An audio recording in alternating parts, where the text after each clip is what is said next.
Mutual fund के अंदर एक लाइन बहुत ज्यादा फेमस है कि डायरेक्ट प्लान ले लो, रेगुलर प्लान मत लो, क्योंकि डायरेक्ट प्लान के अंदर कमीशन नहीं होता है, चार्जेस कम पे करना पड़ता है, एंड सबसे इंपॉर्टेंट डायरेक्ट प्लान के अंदर लंबे टाइम में ज्यादा पैसा बनता है रेगुलर प्लान के मुकाबले। ये सुनने में तो बहुत ज्यादा अच्छा लग रहा है, लेकिन मैं आपसे एक सवाल करने वाला हूं कि अगर डायरेक्ट प्लान इतना ही ज्यादा बेटर है तो भारत के अंदर आज के टाइम में मैक्सिमम इन्वेस्टर रेगुलर प्लान के अंदर क्यों पैसा इन्वेस्ट करते हैं? क्या ये लाखों इन्वेस्टर बेवकूफ हैं? क्या इनको पता नहीं है कि डायरेक्ट प्लान के अंदर ज्यादा पैसा बनता है? उसके बावजूद भी ये रेगुलर प्लान को क्यों चूज करते हैं? इसके पीछे इन्वेस्टिंग की एक बहुत ही कड़वी सच्चाई छुपी हुई है, जो आपको एक्सेल सीट के ऊपर या स्क्रीन के ऊपर दिख नहीं रहा होता है। वो एक्चुअल में तब दिखता है जब आप मार्केट के अंदर एंट्री लेते हैं। इस पूरे वीडियो के अंदर हम कंपैरिजन नहीं करने वाले हैं कि रेगुलर म्यूचुअल फंड बेटर है कि डायरेक्ट म्यूचुअल फंड बेटर है। ऑलरेडी बहुत सारी वीडियोस पड़ी हुई हैं यूट्यूब के ऊपर, आप जाके वॉच कर सकते हैं। आज हम बात करने वाले हैं कि डायरेक्ट म्यूचुअल फंड सस्ता तो दिखता है, लेकिन रेगुलर म्यूचुअल फंड के अंदर आखिर में क्यों ज्यादा लोग अमीर बन पाते हैं? क्यों रेगुलर म्यूचुअल फंड लंबे टाइम के अंदर में डायरेक्ट म्यूचुअल फंड को आसानी से बीट कर देता है? तो सबसे पहले मैं आपको एक चीज क्लियर कर दूं कि डायरेक्ट म्यूचुअल फंड गलत नहीं होते। मैं आपको ये नहीं बोल रहा हूं कि डायरेक्ट म्यूचुअल फंड बेकार होते हैं और रेगुलर म्यूचुअल फंड बहुत ज्यादा बेटर होते हैं। ये दोनों लगभग सेम होते हैं, दोनों के अंदर सेम फंड होता है, सेम फंड मैनेजर्स होते हैं, सेम पोर्टफोलियो होता है, सेम स्टॉक्स होते हैं।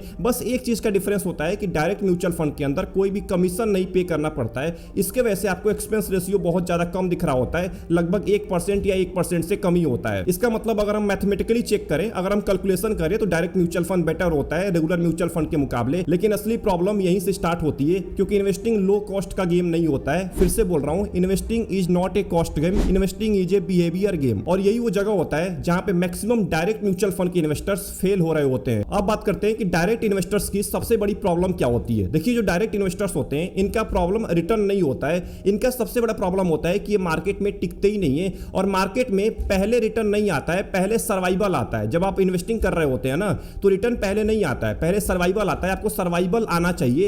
एक मैं आपको डेटा दिखाता हूं 2025 का, एमपी का डेटा है। 19% ऐसे डायरेक्ट म्यूचुअल फंड के इन्वेस्टर हैं जो 5 साल से ज्यादा टाइम तक पैसा इन्वेस्ट करते हैं। लेकिन रेगुलर म्यूचुअल फंड के अंदर ये पूरी कहानी चेंज हो जाती है। ये 19% से बढ़ के हो जाता है लगभग 33%। यानी कि जो रेगुलर म्यूचुअल फंड के इन्वेस्टर्स हैं वो ज्यादा टाइम तक पैसा इन्वेस्ट करते हैं डायरेक्ट म्यूचुअल फंड के इन्वेस्टर्स के मुकाबले। एंड अगर आप इस चार्ट को ध्यान से देखते हैं तो यहां पे आपको साफ साफ दिख रहा है कि जो 30% एसआईपी हैं वो 1 साल से पहले बंद हो जाती है डायरेक्ट प्लान के अंदर, लेकिन रेगुलर प्लान में केवल 19% ही एसआईपी बंद होती है 1 साल से पहले। मतलब जो डायरेक्ट इन्वेस्टर्स का बड़ा हिस्सा है वो या तो 1 साल के अंदर में ही पैनिक कर जाता है, या तो बहुत ज्यादा बोर हो जाता है, या तो म्यूचुअल फंड को स्विच कर देता है। और यहीं से शुरुआत होता है वेल्थ के डिस्ट्रक्शन का, क्योंकि म्यूचुअल फंड के अंदर पैसा हाई रिटर्न से नहीं बनता है, लॉन्ग होल्डिंग पीरियड से बनता है। अब हम बात करने वाले इस वीडियो के सबसे इंपॉर्टेंट पार्ट के बारे में। Cheapest plan is not equal to highest wealth. बिल्कुल सही सुना आपने। चीपेस्ट प्लान का ये मतलब नहीं होता है कि आप लंबे टाइम में एक अच्छा वेल्थ क्रिएट कर लेंगे, क्योंकि हमें लगता है ना कि अगर हम कम कॉस्ट पे कर रहे हैं तो हम ज्यादा पैसा बना पाएंगे लंबे टाइम में। इसके पीछे के 2 मेजर रीजन है।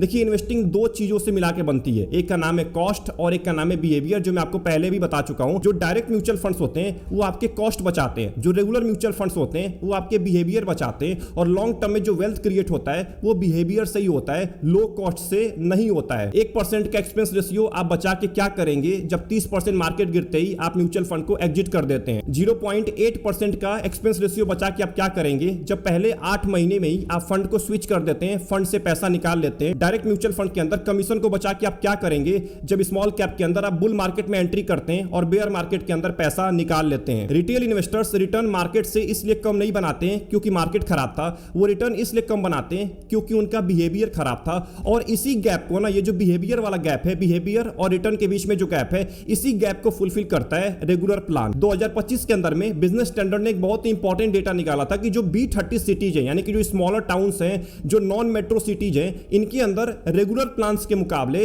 डायरेक्ट एसआईपी 2.5 गुना ज्यादा बंद हो रही है। 2.5 गुना ज्यादा बंद हो रही है। सोचिए, सेम म्यूचुअल फंड है, सेम पोर्टफोलियो है, सेम फंड मैनेजर है, उसके बावजूद भी 2.5 गुना ज्यादा एसआईपी बंद हो रही है डायरेक्ट म्यूचुअल फंड्स के अंदर। तो ये सवाल निकल के आ रहा है कि डायरेक्ट म्यूचुअल फंड के इन्वेस्टर्स एग्जिट क्यों कर रहे हैं? तो इस रिपोर्ट के अंदर साफ साफ बताया गया है बिजनेस स्टैंडर्ड के कि जो डायरेक्ट इन्वेस्टर्स होते हैं वो रिसेंट परफॉर्मेंस को देख के डायरेक्ट म्यूचुअल फंड के अंदर एंट्री ले रहे होते हैं। उन्हें volatility, risk cycle, sector rotation समझ में आता ही नहीं है। और ये बिल्कुल जेन्युइन आंसर है, उनको समझ में नहीं आता है। इस वीडियो को जो लोग वॉच कर रहे हैं ना, इनमें से मैक्सिमम ऐसे लोग हैं जिनको ये बिल्कुल समझ में नहीं आता है कि स्टैंडर्ड डेविएशन क्या होता है, ओवरलैपिंग क्या होता है, सेक्टर रोटेशन क्या होता है, रिस्क साइकिल क्या होता है। और यहीं पे निकल जाता है रेगुलर प्लान बहुत ज्यादा आगे, क्योंकि रेगुलर प्लान के अंदर एक इंसान बैठा होता है जिसको हम बोलते हैं डिस्ट्रीब्यूटर। अब डिस्ट्रीब्यूटर के थ्रू अगर आप पैसा इन्वेस्ट कर रहे हैं ना, तो वो आपको गाइड करता है, वो आपको मार्केट से बाहर नहीं निकलने देता है। अगर आप पैनिक भी हो जाते हैं अपने पोर्टफोलियो को देखने के बाद, तो वो आपको समझाता है कि आखिर में अभी के टाइम में क्यों मार्केट नीचे गिर रहा है। लेकिन जो डायरेक्ट म्यूचुअल फंड के इन्वेस्टर्स होते हैं, इनको पता ही नहीं चलता है, इनको समझ में नहीं आता है कि मार्केट क्यों नीचे गिर रहा है, और जब समझ में नहीं आता है तो डायरेक्ट म्यूचुअल फंड को बेच के वो बाहर निकल जाते हैं और तुरंत पैनिक हो जाते हैं। इसीलिए रेगुलर म्यूचुअल फंड के इन्वेस्टर लंबे टाइम के अंदर ज्यादा पैसा इन्वेस्ट कर पाते हैं, क्योंकि वो लंबे टाइम तक मार्केट में टिक पाते हैं। और टिकने का काम कौन करवाता है? उनका डिस्ट्रीब्यूटर। उनका डिस्ट्रीब्यूटर बार बार बोलता है कि अभी पैसा नहीं निकालना है, कुछ भी हो जाए पैसा नहीं निकालना है,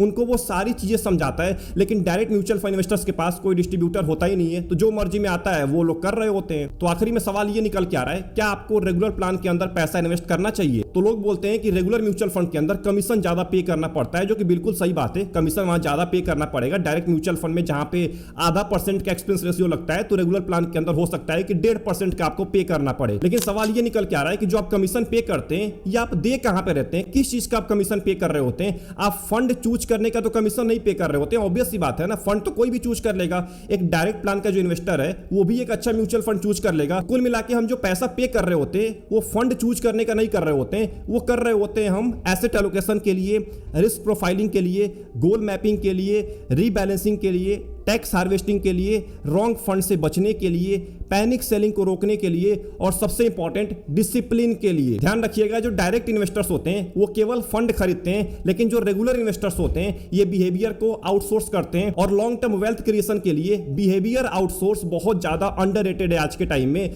क्योंकि हमें लगता है ना कि हमें सब कुछ पता है। हम अगर डायरेक्ट म्यूचुअल फंड के अंदर पैसा इन्वेस्ट कर रहे हैं तो हमें लगता है हमें सब कुछ पता है, लेकिन एक्चुअल में अगर सब कुछ पता होता ना, तो डायरेक्ट म्यूचुअल फंड के अंदर लोग ज्यादा टाइम तक पैसा इन्वेस्ट कर पाते। क्योंकि आप कितना भी सही म्यूचुअल फंड चूज कर लीजिए, कितना भी हाईएस्ट रिटर्न देने वाला म्यूचुअल फंड चूज कर लीजिए, अगर आपके पास सर्वाइवल स्किल नहीं है, अगर आप मार्केट को नहीं समझते हैं, तो आप किसी भी म्यूचुअल फंड के अंदर इन्वेस्ट कर लीजिए, कोई फायदा नहीं होने वाला है। आप पहले ही मार्केट से बाहर निकल जाएंगे। और रेगुलर म्यूचुअल फंड के इन्वेस्टर यहीं पे बच जाते हैं। वो भी पैनिक होते हैं, वो भी घबरा जाते हैं जब मार्केट नीचे गिरता है, लेकिन वो डिस्ट्रीब्यूटर बैठ के समझा देता है कि आखिर में क्यों मार्केट नीचे गिर रहा है। उसके बाद पैनिक सेलिंग नहीं होता है। तो अब बढ़ते हैं इस वीडियो के कंक्लूजन के ऊपर। डायरेक्ट प्लान बहुत ज्यादा चीपर होता है, इसमें कोई डाउट नहीं है। अगर आप एक एक्सपीरियंस्ड इन्वेस्टर हैं, अगर आपको एसेट एलोकेशन समझ में आता है, अगर आप इमोशन को कंट्रोल कर सकते हैं, तो आप डायरेक्ट म्यूचुअल फंड के अंदर जरूर पैसा इन्वेस्ट करिए। डायरेक्ट म्यूचुअल फंड के अंदर ही आपको पैसा इन्वेस्ट करना चाहिए। लेकिन अगर आप एक नॉर्मल रिटेल इन्वेस्टर हैं, आप पहली बार म्यूचुअल फंड के अंदर पैसा इन्वेस्ट कर रहे हैं, आपको बिल्कुल नहीं पता है, तो आप रेगुलर म्यूचुअल फंड की तरफ ही जाइए। क्योंकि आपको मार्केट का गाइडेंस चाहिए,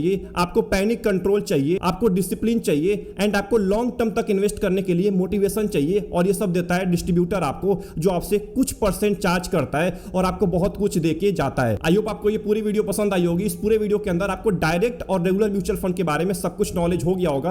आप कौन से म्यूचुअल फंड के अंदर पैसा इन्वेस्ट करते हैं आज के टाइम में, डायरेक्ट म्यूचुअल फंड में या रेगुलर म्यूचुअल फंड के अंदर? कमेंट बॉक्स में टाइप करना मत भूलिएगा। एंड सबसे इंपॉर्टेंट, अगर आपको इस वीडियो में कुछ भी सीखने को मिला, वीडियो को लाइक कर दीजिएगा एंड चैनल को जरूर सब्सक्राइब कर लीजिएगा। आप में से मैक्सिमम लोग सब्सक्राइब करना भूल जाते हैं, सब्सक्राइब करना मत भूलिए। मिलते हैं नेक्स्ट इंपॉर्टेंट वीडियो के अंदर। अपना ध्यान रखिए। Best of luck, take care.